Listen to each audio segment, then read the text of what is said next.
The Andy Griffith Show doesn't always end with laughs.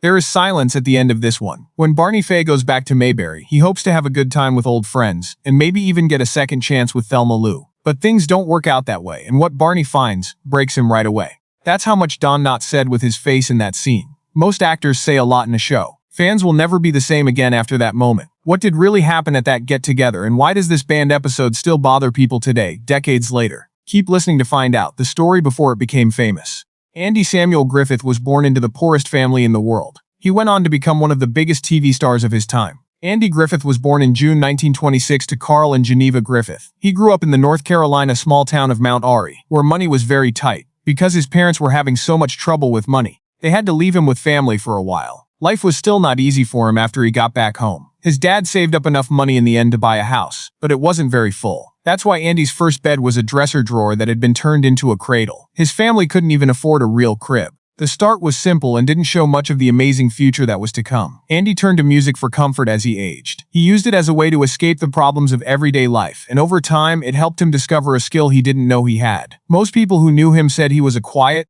shy boy who didn't like to draw attention to himself. He often tried to fit in with the background because he grew up on what many people thought was the wrong side of the tracks. But everything changed when he learned he was good at making people laugh. He felt more sure of himself after making his classmates laugh than ever before. He wasn't trying to hide for the first time. He saw a stage and went for it. Andy was very involved in music and theater in high school, where he learned skills that would later be important to his career. Along the way, there was one person who had a huge effect on him. He works as a preacher at his church, Ed Mickey. Andy learned how to play instruments and sing better with Mickey's help. Mickey became an important role model for Andy. He was so helpful that Andy almost went in a totally different direction. Andy went to the University of North Carolina to study theology and become a Moravian minister after graduating from high school in 1944. Given Mickey's influence, it seemed like the right pick, but soon I couldn't ignore another call. Andy chose to be on stage instead of in the pulpit, and he finally got a degree in music. During his time at UNC, he had a lot of chances. He was president of the university's chapter of Phi Mu Alpha Symphonia, which is one of the oldest and most prestigious music clubs in the country. He also played lead roles in student productions of The Mikado, The Gondolas, and HMS Pinafore. It was becoming more and more clear that performing wasn't just a hobby. He felt truly at home there. It didn't happen overnight, though. Andy's life became much quieter after college. He taught music and drama at Goldsboro High School in North Carolina for a few years. He was a great teacher, and Carl Cassell, one of his students, would go on to become one of the most well-known speakers on NPR. At that point, Andy seemed to have almost given up on his hopes of becoming a performer himself. Getting married to Barbara Bray Edwards in 1949, they had 2 children together. Over the years, their family had both happy and sad times. In the end, they got a divorce in 1972, and many years later, their son Sam tragically died after struggling with addiction. Andy never lost the warmth and humor that made him so likable, though. He was always happy and funny. Strangely, the performance that made him popular in the first place wasn't shown on TV at all. It was written down. Andy put out a comedy performance called What It Was Football in 1953. People loved the act about a preacher in a small town who tried to make sense of the chaos at a college football game. The song made it all the way to number 9 on the charts with its down-home humor, which introduced Andy Griffith to millions of people. Almost right away, that sudden success opened doors for him, first on TV and then on Broadway. With No Time for Surgeons, he made a big step forward. Andy played Will Stockdale on Broadway, where he got great reviews as a happy country boy having a hard time with Air Force life. He had already played the part on TV in 1955. His natural charm and ability to make people laugh were praised by critics. As one famous reviewer put it, Andy didn't even have to say a word to win over the crowd. They loved him as soon as he walked on stage. It was enough to just walk on stage. In 1956, he was nominated for a Tony Award for the performance, but Ed Begley won the award instead. In the next few days, Andy would come very close to winning Broadway's top award several times without actually winning. Still, he won the Theatre World Award for Outstanding Broadway Debut, which showed that he was quickly becoming one of the best new performers in the business. His next big step forward came from a place he didn't expect it. Elia Kazan, the director, was looking for the perfect lead for a face in the crowd when he saw Andy and knew right away that he was the one.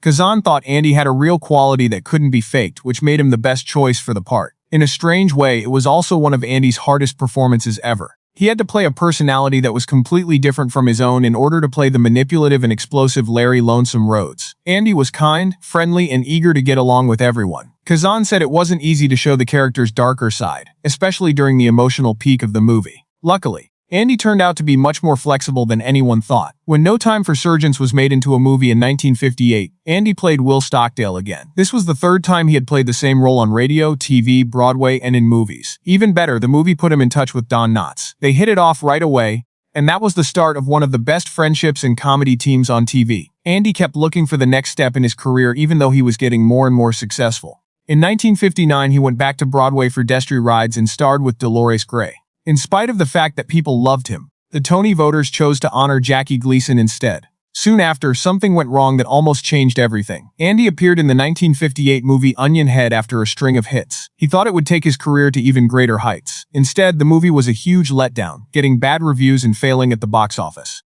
Andy really thought about whether Hollywood was where he belonged after the event because it had such a big effect on him. He then made a brave choice. Instead of keeping looking for movie roles, he quit Hollywood for good. It turned out that choice would change his life forever, and it was the reason for Andy's biggest success. After taking a break from Hollywood, Andy Griffith found himself back on TV where his career had begun. Things would never be the same again after that choice. An episode of Make Room for Daddy brought him back. In it, he played Andy Taylor, the sheriff of a small town. The episode was kind of like a sneak peek for what would become the Andy Griffith Show. But this first version of the character might surprise people who were hoping for the kind, smart sheriff that people would later love. Danny Thomas accidentally runs a stop sign as he drives through the quiet town of Mayberry at the start of the story. He is quickly pulled over by Sheriff Taylor, who gives him a ticket. The stop at first looks like any other traffic stop. After that, things go in a strange direction. When Sheriff Taylor finds out that Danny is a successful performer with a lot of money, he immediately raises the fine. Danny threatens to tell the Justice of the Peace about him because she is so angry, but she finds out that Andy is also the Justice of the Peace. Danny goes to the local newspaper to find out about the corruption, but Andy is also the editor of the Mayberry Gazette. In this early version of Mayberry, Sheriff Taylor runs the town pretty much by himself. At the end of the episode, two men finally work out their differences, which set the stage for what would become one of the most popular sitcoms on TV. Andy Taylor changed into a much nicer, more fair, and easier to talk to figure as the show went on. And that version is the one that people will love for generations to come. Behind the scenes, life in fictional Mayberry wasn't always so peaceful, even though it looked like it was on TV. Andy Griffith loved making sure the mood was fun between takes. Along with most of the cast, he liked to sing, joke, and play harmless jokes on each other. However, not everyone liked that fun atmosphere. Frances Bavier, who played Aunt Bee, wanted a set that looked much more professional. She did not like practical jokes and rarely joined the musical groups that would form during shooting. The way she took things seriously often put her at odds with the other actors, especially Andy. While shooting, Mayberry RFD George Lindsay, who played Goober Pyle, was using bad language on set. This made an event stand out. It was said that she hit Bavier with her umbrella because she found it so insulting. Moments like that showed how tense things were getting between her and some cast members, especially Griffith, who could never seem to win her favor. Andy Griffith and Ron Howard chose to go see Bavier at her home in North Carolina years after the show ended in the hopes of getting back in touch. They were not given a warm welcome, instead they were turned away at the door. Griffith was really confused after being turned down. She didn't reach out to apologize for the years of space she had kept between them until a long time after she got really sick. Even though they had disagreements sometimes, one relationship on the show was unbreakable. When the Andy Griffith Show first started, Andy thought he would be the main source of comedy on it. He quickly came to understand that wasn't true. After seeing the work of Don Knotts, he realized that his best friend had great comedic timing. Andy was smart to play the straight man instead of trying to get laughs, which let Barney Faye's funny personality shine. It's funny that the partnership almost ended before it was supposed to. Andy thought at first that the show would only have 5 seasons, and he told Knotts to make plans based on that. Knotts signed a movie deal with someone else because he trusted his friend. No one could do much about the network's decision to keep the show going after its 5th season. Barney Faye was no longer a full-time cast member, he was only a guest star from time to time. After many years, Andy didn't hold any grudges against the past. He often said that his first 5 seasons with Don Knotts were some of the best of his career. Not every relationship on TV or in movies had that same natural chemistry. In the first season, Eleanor Donahue played the girlfriend of Andy Taylor. Even though both actors did great work, the romance never really hit home with audiences. In the end, Donahue said she never thought there was much chemistry between them, and Andy said it wasn't natural for him to show romantic affection on camera. In a strange way, real life turned out to be much more difficult. After getting divorced from Barbara Bray Edwards, Andy got married to the Greek actress Selika Kasuto in 1973. They were married until 1981, but not much has been said in public about why they split up. At the same time, he was still getting press for a relationship from when he was on the Andy Griffith Show. Andy and Annetta Corsaw, who played Helen Crump, had great chemistry on screen. Later reports say that link went much further than the cameras. The book Andy and Dawn, The making of a friendship showed that the two had been seeing each other for a long time during most of the series. Many people who worked on the show were said to have known about this. Luckily, Andy's ties with other cast members were based on helping each other out rather than falling in love.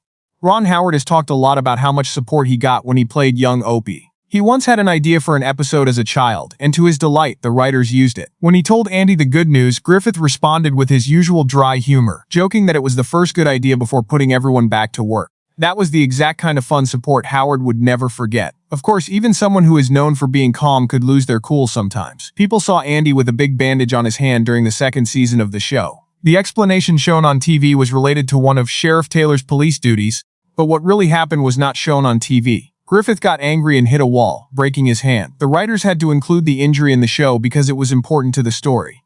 He was in charge of the show for 8 seasons, but he never seemed to be able to do one thing. Multiple Emmys were given to Don Knotts for his memorable role as Barney Faye. Additionally, Frances Bavier won an Emmy for her role as Aunt Bee. However, Andy Griffith, whose name was in the show's title, was never nominated for an Emmy for his role as Sheriff Andy Taylor. He had been shaping one of TV's best shows for years without getting credit for it, so it was clear that the next part of his amazing career was just around the corner. The hidden problems that a legend has had. Andy Griffith knew it was time to end one story and start a new one by 1967. He was the heart and soul of Mayberry for many years, but he decided he was ready to try something new. Even though CBS really wanted the Andy Griffith Show to have another season, he didn't just quit.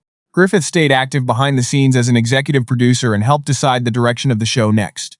He even came back for a few guest roles, one of which was in the famous episode where Sheriff Andy Taylor finally married Helen Crump. But even though his first act was a hit, it would be much harder for him to repeat that level of success. It was the best show ever when the Andy Griffith Show ended in 1968, after 8 great years. It ended up being the #1 show in the Nielsen ratings, which is a huge accomplishment. Even more amazing is that the show never dropped below 7th place in the ratings during its entire run. That level of consistency has never been seen in many TV shows. There would be no more Mayberry after the end of the original series. The story went on with Mayberry RFD, a spin-off that kept the town living but focused on a different family. The show wasn't about Sheriff Taylor. It was about retired farmer Sam Jones and his young son Mike. Andy Taylor showed up early on to marry Helen Crump, but then he played a much smaller part, letting the new characters take the lead. For longtime fans, it was easy to make the switch when they saw some familiar faces. Frances Bavier came back as Aunt Bee, George Lindsay kept playing Goober Pyle, and Jack Dodson played Howard Sprague again. Still, the show would have felt different without Andy Griffith leading the group every week. While this was going on, Griffith started looking for his next big project. Interestingly, the years right after Mayberry were very hard. He started his own production company in 1972 and was in a number of TV shows, such as Headmaster, The New Andy Griffith Show, and Salvage One. Even though they were all good,